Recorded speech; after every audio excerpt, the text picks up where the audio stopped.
Como bien sabemos todos, el día de ayer se celebró el 70 aniversario de la Declaración Universal de los Derechos Humanos. Este es un documento sumamente importante que, sin duda alguna, desde el instante que se firmó, pretendió cambiar al mundo. Pretendió poner reglas claras en cuanto a cómo los pueblos tienen la obligación, tienen que ser protegidos, y los estados tienen la obligación de cumplir con las garantías, con los derechos con los que nacemos todos los seres humanos sin excepción. Esa declaración pretendía marcar un antes y un después. Surge después de concluida la Segunda Guerra Mundial con la finalidad de evitar que volvieran a ocurrir alguna vez desmanes tan espantosos contra poblaciones enteras como antes habían ocurrido. Lamentablemente, parece que una declaración solamente no es suficiente, porque hoy en Venezuela, 70 años después, no hay nada que celebrar. Hay que recordar, sí, y recordar mucho. Hay que recordarle al mundo que en Venezuela no hay ninguna garantía de respeto a nuestros derechos humanos. Hay que decir, lamentablemente, que en nuestro país hoy hay un parlamentario, mi hermano Juan Requesens, secuestrado en los calabozos de la policía política del régimen, porque entre los múltiples derechos humanos que se viola el de la inmunidad parlamentaria, que es un derecho que tienen los ciudadanos para garantizar que su diputado pueda cumplir con la labor para la cual fue electo. Pero también tenemos el caso de Freddy Guevara, que está en el exilio dentro de Venezuela en una embajada, en la de Chile, o de Gaby Arellano, que está en Colombia, o de Julio Borges, que también está en el exilio porque tiene injusta orden de captura, o tantos otros parlamentarios que hoy son víctimas de persecución, o somos víctimas de persecución. Pero no solamente se trata del mundo político. Hay, por cierto, 402 prisioneros políticos hoy en Venezuela, y muchos de ellos no tienen nada que ver con el mundo de la dirigencia. Algunos están presos simplemente por escribir un Twitter. Pero esos no son los únicos derechos humanos que se violan hoy en nuestro país. Hoy sabemos que en Venezuela no hay derecho a la salud, que no hay medicinas, que no nos puede dar ni una gripe, porque aquí no hay con qué curarse un resfriado. Y ni hablar de quienes padecen otro tipo de enfermedades, que van desde el cáncer hasta cualquier otra enfermedad que hoy simplemente está llevando a la gente al suicidio, y se está convirtiendo nuestro país en uno de los que tiene mayor índice de suicidios en el mundo, porque la gente desesperada prefiere quitarse la vida porque sabe que no puede curarse. Hoy estamos sumergidos en una crisis humanitaria terrible, y un importantísimo porcentaje de nuestra población, según la encuesta en COVID, ni siquiera puede comer 3 veces al día, y muchos de ellos tienen como principal fuente de alimentación la basura. Esa es la verdad que vive hoy Venezuela. Una verdad donde además se viola también nuestro derecho al salario y nuestro derecho al ingreso digno, porque la plata que se gana no alcanza, porque 3 meses de aguinaldo no dan ni siquiera para 2 kilos de pimentón. Esa es la verdad que vive Venezuela hoy. Una Venezuela donde tienen madres que se debaten entre mandar a sus hijos a la escuela o darles de comer, porque aquí se ha pretendido que la educación no es para todos, y no es verdad que sea de calidad. Porque ¿qué educación de calidad puede recibir un niño cuando no solamente se pretende ideologizarle, sino que además tiene hambre?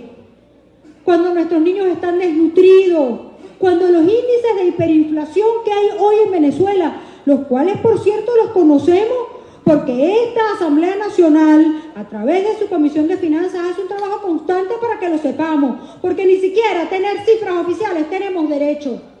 Esa es la realidad de un país que nos dijeron que era rico, pero parece que los únicos ricos son los que están en Miraflores y sus cómplices, que se llenan los bolsillos con la plata que le roban al pueblo venezolano, porque la verdad es que estamos rodeados de un gobierno de corruptos, y que esa corrupción tiene hambriado al pueblo de Venezuela. Esa es la verdad. La verdad hoy es que cada ciudadano de este país que se niega a rendirse sigue batallando. sigue luchando, sigue tratando de levantarse todos los días a batallar contra esta crisis humanitaria que tiene al pueblo pasando hambre, trabajo y necesidad. Pero también hay una verdad. Hoy, y lo hemos dicho en el acuerdo que con la venia de la presidencia consignamos por secretaría, la defensa de los derechos humanos más que nunca tiene que tener claro que no tiene fronteras. Y por ello es que nosotros reconocemos el trabajo de la comunidad internacional en distintas áreas. La primera, lo que está ocurriendo hoy en la Corte Penal Internacional, donde se ha ampliado la investigación a los hechos incluso de 2014, y nosotros estamos pidiendo que la misma se expanda también a hechos como la masacre del Junquito, donde fue asesinado Óscar Pérez, y se incluya el tema de la crisis humanitaria, porque eso también es violación de derechos humanos. Y son muchos los países que han manifestado su apoyo a esta necesidad de que haya justicia, no venganza, pero sí justicia. Y además debemos decir que tenemos que reconocer el trabajo que ha hecho el cuerpo diplomático en Venezuela, ayudándonos a que se multiplique la voz de los venezolanos a los cuales se les violan los derechos humanos, y eso también hay que decirlo. Pero tenemos también, señor presidente, con su venia, que hacer un reconocimiento a las organizaciones de la sociedad civil, que trabajan día y noche para que se logre el respeto de los derechos ciudadanos, para que el reconocimiento a cada ciudadano y la defensa de los derechos de cada uno sea una realidad en Venezuela, y ese encuentro entre ciudadanos y la sociedad civil son garantía de derechos humanos, y para nosotros es un honor que varias organizaciones estén con nosotros el día de hoy. Así que nuestro agradecimiento por su trabajo, por su presencia y por todo lo que dan por Venezuela, porque esta es una tarea que no podemos hacerla los políticos solos. La garantía de derechos humanos está justamente en ese encuentro. Las organizaciones, pues, de la sociedad civil, señor presidente, han designado hoy a un extraordinario vocero para que nos acompañe, y yo quisiera, con la venia de la presidencia, de conformidad con lo que establece el reglamento, solicitar que se permita la vocería del doctor Julio Castro, quien es médico internista e infectólogo, es un médico sumamente reconocido y reputado dentro y fuera del país, quien además conoce perfectamente la crisis humanitaria que estamos viviendo hoy en nuestra Venezuela, porque la trata, porque la atiende, porque junto a todo un equipo extraordinario de trabajo, el doctor Julio Castro además nos permite tener acceso a estadísticas que si no fuera así hoy no tendríamos, y porque en efecto junto a todo este grupo extraordinario de la sociedad civil siguen trabajando para que Venezuela hoy no quede en la absoluta oscuridad. De tal manera, señor presidente, colegas parlamentarios, que con la venia de la Junta Directiva yo quisiera darle la palabra al doctor Julio Castro. Gracias a la diputada Elsa Solórzano. La Junta Directiva, en nombre de toda la Asamblea Nacional, saluda y le da bienvenida a la representación de la sociedad civil que lucha por los derechos humanos y que hoy nos acompaña aquí muy bien representada, y se complace en invitar al doctor Julio Castro para que haga uso del derecho de palabra sobre este tema en esta sesión de la Asamblea Nacional. Bienvenido, doctor Castro, a la Asamblea Nacional.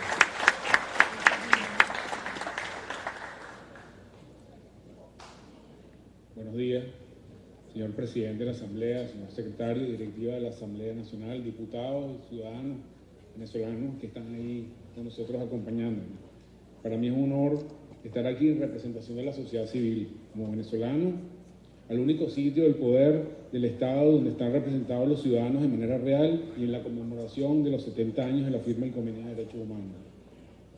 Es también un honor ser la voz de muchas agrupaciones que trabajan desde hace mucho tiempo por la garantía y la defensa de los derechos humanos. No tengo una mejor manera de hacer visible la grave situación de los derechos humanos, sino a través de historias cotidianas de nuestro día a día. Historias que, sumadas y recopiladas, generan cifras que le enseñen al mundo la profundidad de esta crisis y de esta situación. La primera historia que quiero compartir con ustedes es la de Teresa. Es una mujer de 33 años y es VIH positivo hace 10 años. No recibe tratamiento para el VIH hace un año, y hace 2 meses comenzó con fiebre, tos y pérdida de peso. Le diagnosticamos una tuberculosis pulmonar y por lo severo del cuadro fue remitida al hospital, donde tuvo que llevar todos los medicamentos. El tratamiento antituberculoso tuvo que buscarlo en varios establecimientos, por no encontrarlo en donde debería buscarlo. Sus familiares le traen a nuestra consulta y tuvieron que llevar todos los insumos al hospital, la traen a nuestra consulta cargada. Teresa pesa 35 kilos menos que hace 2 meses. La causa médica por la cual ella no puede caminar es la pérdida de peso y la pérdida de masa muscular asociada a su desnutrición. Cuando le pregunto a los familiares cómo hacen con la comida de Teresa, me dicen que no pueden conseguir los alimentos que ella necesita en los mercados comunes. La segunda historia es la de José Alberto. Es un llanero, profesor de educación física en una escuela estatal de San Fernando de Apure, que se fue a las minas del estado Bolívar el año pasado. Tiene malaria por 3ª vez consecutiva y el tratamiento en las minas le cuesta lo que en las minas llaman 2 gramos de oro. Es el equivalente a 80 a 100 dólares para poder obtener el tratamiento. Tiene fiebre desde hace un mes y llega a Caracas en busca de diagnóstico y tratamiento. Ha perdido 12 kilos y venir de Apure a Caracas le tardó 1 semana. El tratamiento para el VIH para Teresa es producto de una sentencia del Tribunal Supremo de Justicia desde hace 20 años, pero alguien en el Ministerio de Salud el año pasado decidió no comprar ese tratamiento para ninguno de los 60.000 pacientes que hoy deberían recibirlo. El tratamiento que hoy reciben parte de esos 60.000 pacientes es gracias a donaciones de ONG internacionales y parte del sistema del apoyo de Naciones Unidas. Los insumos que la familia de Teresa tuvo que comprar para llevar al hospital han podido ser donados por alguna ONG, pero no han sido aceptadas. Y el personal de salud que atendió a Teresa en ese hospital ha recibido presiones por organismos de seguridad del Estado que están dentro del hospital, también por grupos irregulares que funcionan dentro de ese hospital con funciones de seguridad. El ciudadano, José Alberto, el de la malaria, el profesor de la malaria, tiene que pagar por fuera a mafias corruptas para obtener el tratamiento para la malaria. La encuesta nacional de salud que hemos hecho en los hospitales desde hace 5 años, en sus datos de la última semana, reporta que 107 horas de falla de energía eléctrica, donde con seguridad algún desenlace fatal, algún paciente falleció producto de esa falla de energía. 2 de cada 3 hospitales tuvieron fallas importantes en el servicio de agua y la probabilidad que usted tiene de encontrar los medicamentos necesarios para una emergencia médica en los hospitales del país es menor al 50% para el viernes de la semana pasada. Estas cifras e historias cotidianas se expresan en la incapacidad del Estado para sostener al ciudadano y quien lo suplanta es el tejido humanitario que adquiere diversas caras. Algunas de ellas como organizaciones no gubernamentales, nacionales o internacionales, pero también ciudadanos comunes y organizaciones de la sociedad que tuvieron que modificar sus funciones naturales para ejecutar o ocupar los espacios que la infraestructura del Estado dejó en el camino, deshilachada y maltrecha. Hoy es un día y un buen momento y un buen sitio para contextualizar el sujeto actual de la acción humanitaria y la razón fundamental de la acción de la crisis humanitaria compleja que vivimos. A pesar de que hace 70 años el sujeto de la razón de los derechos humanos eran grupos perseguidos o torturados por su fe o por su forma de pensar, en el entorno moderno es un sujeto mucho más común, mucho más amplio y mucho más cotidiano. En Venezuela de hoy, en la Venezuela actual, no solo debe ser un sujeto de protección para derechos humanos el venezolano que camina en el paro de Berlín en Colombia, también lo debe ser el preso político torturado, el exiliado o el desterrado.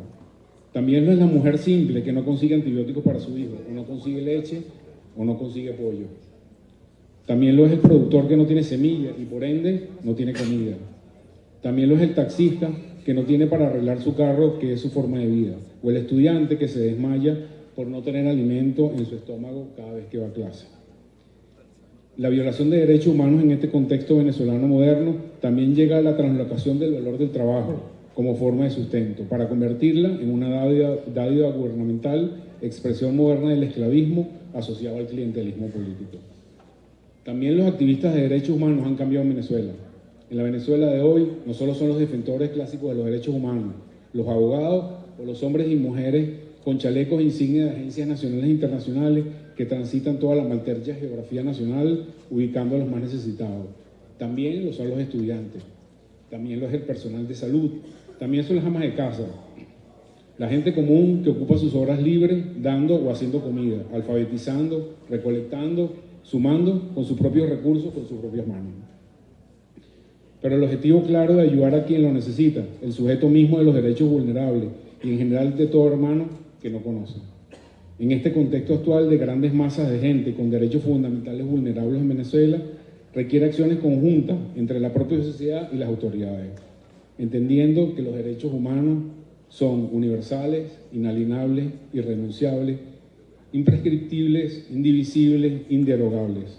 Desde esta gran necesidad surge la iniciativa ciudadana que propone a los legisladores las siguientes consideraciones que transmitimos en esta carta, elaborada por un grupo muy importante de asociaciones civiles y ciudadanos venezolanos en general, y leo.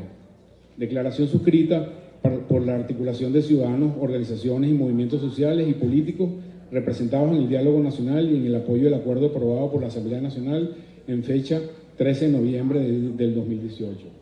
La articulación de ciudadanos, organizaciones, movimientos sociales y políticos que promovemos una propuesta concertada a la emergencia humanitaria compleja y a una transición democrática en Venezuela, constituida a través del diálogo social, hemos dado lectura y debatido el acuerdo aprobado de la Asamblea Nacional en fecha 13 de noviembre del 2018, denominado, entre comillas, acuerdo con el objeto de impulsar una solución política a la crisis nacional, fortaleciendo las fuerzas democráticas del pueblo de Venezuela con el respaldo de la comunidad internacional, cierro comillas. Al respecto declaramos: coincidimos en que la exacerbación del deterioro sistemático de las condiciones de vida de los venezolanos y la progresiva disminución de las ganancias mínimas necesarias para el ejercicio de los derechos civiles, políticos, económicos y sociales, culturales y ambientales son consecuencias directas del desmantelamiento del Estado de Derecho perpetrado por el actual gobierno mediante la destrucción del orden legal, institucional y patrimonial, así como de la imposición de un modelo económico inviable. Todo ello ha provocado una emergencia humanitaria compleja, sin precedentes en Venezuela, y la inherente masiva violación de derechos humanos a los venezolanos, tal y como señala el acuerdo de la Asamblea Nacional y que efectivamente se ve expresada en los siguientes aspectos. A.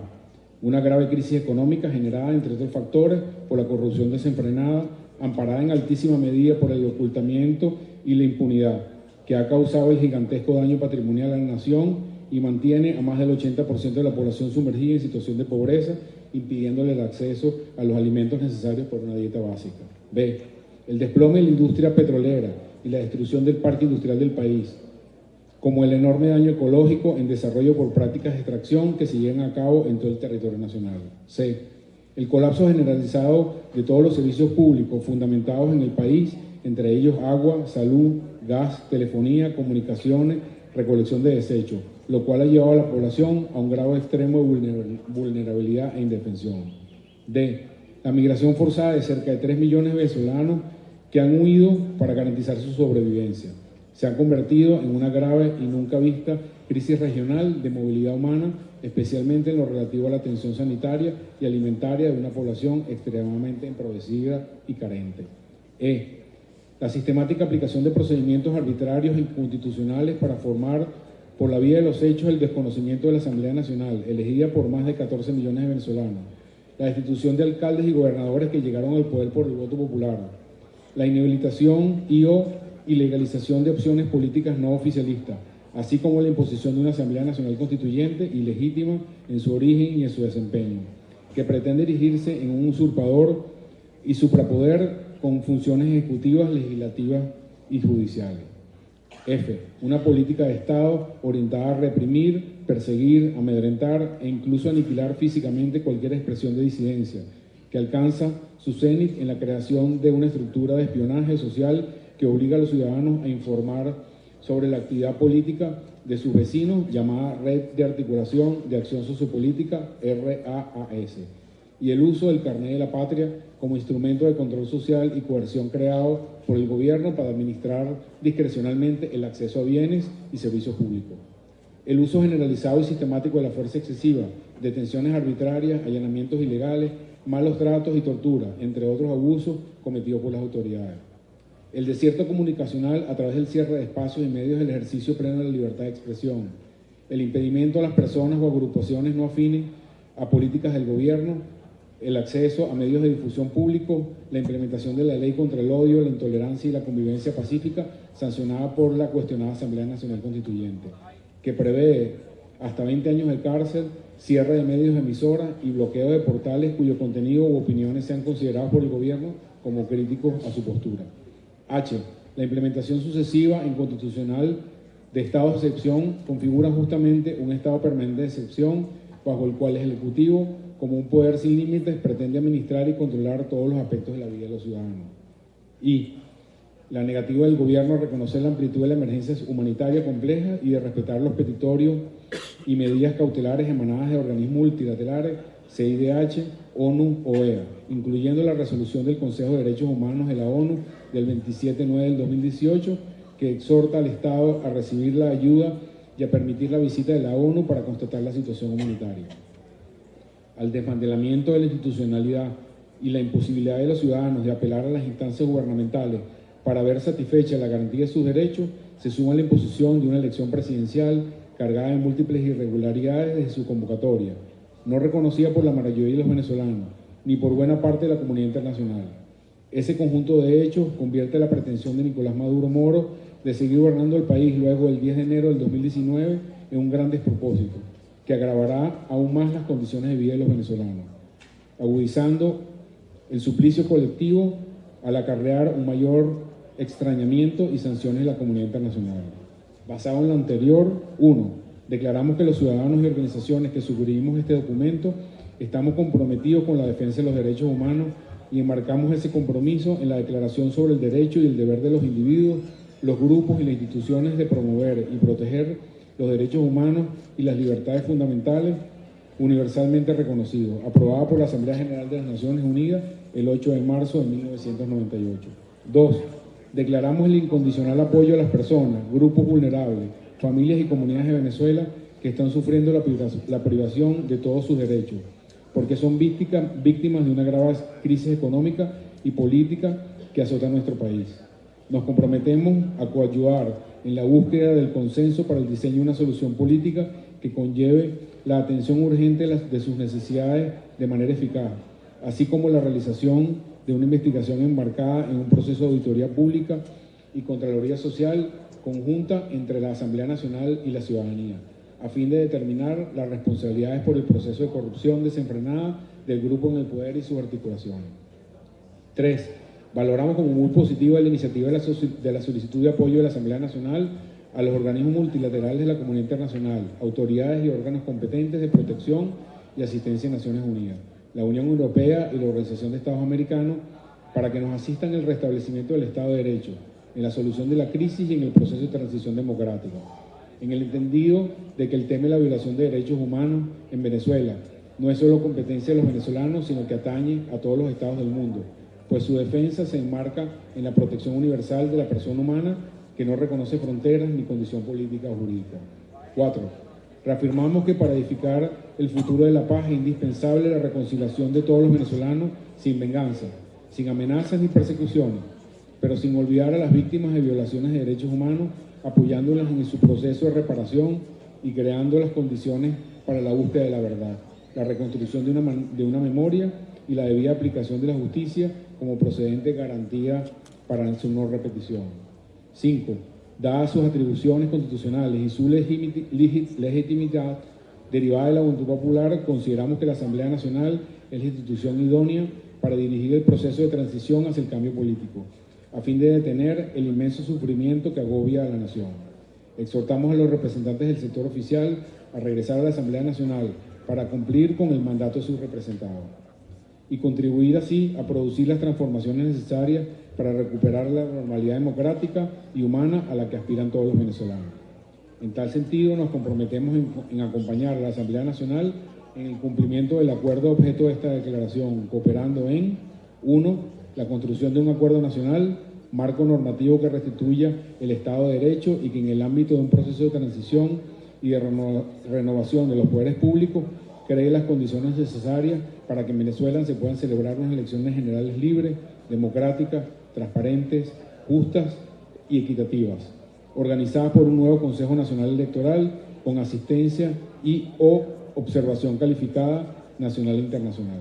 2. La solicitud inmediata de la liberación de todos los presos políticos, facilitar el retorno de los exiliados y exigir la restitución de los derechos políticos y de participación de aquellos ciudadanos y de aquellas organizaciones partidistas que fueron inhabilitadas políticamente. Propiciar, una vez que existan las condiciones políticas adecuadas, la celebración de elecciones primarias para la renovación del liderazgo, tanto oficial como opositor, como paso previo a un cambio de las autoridades a través de un proceso electoral justo y plural. 3. La convocatoria de la ciudadanía a ejercer su derecho de defender la democracia y a la Constitución vigente y a participar en la construcción del cambio político de nuestro país, articulado en una sola dirección y bajo una misma orientación, promoviendo un acuerdo nacional inclusivo que reúna los esfuerzos que desde las distintas plataformas políticas y sociales frente a Amplio Venezuela Libre, Concertación por el Cambio, Soy Venezuela, actores sociales y políticos independientes y oficialistas se adelantan para avanzar en el objetivo fundamental de recuperar y conducir el país hacia un gobierno democrático, respetuoso del Estado de Derecho. Por todo ello, acordamos la difusión de la presente declaración, así como su remisión a la directiva de la Asamblea Nacional y al distinguido cuerpo diplomático para su adecuada publicidad. Caracas, a los 11 días del mes de diciembre del 2018, y firman las organizaciones convocantes del diálogo social, Movimiento Ciudadano a la Letra, Sinergia, Centro de Justicia y Paz, Red de Activistas de Ciudadanos, Convite AC, Centro Gumilla, Laboratorio Ciudadano de la No Violencia Activa, Las Piloneras, Alfa Ciudadanía, La Urbina Activa, Alianza Venezolana por la Salud, Red de Organizaciones Vecinales de Baruta, Guaycaipuro Sociedad Organizada, Caracas, a los 11 días del mes de diciembre del 2018. Ciudadano secretario, consignamos la referente envío de la correspondencia. Muchas gracias. Muchas gracias al doctor Julio Castro. Agradecemos la consignación del documento leído por Secretaría, que indudablemente le servirá de un importante insumo a la Asamblea Nacional para el tratamiento de temas tan importantes como los que ha referido en la lectura de ese documento. Muchas gracias. Ciudadano secretario, sírvase informar el siguiente punto del orden del día.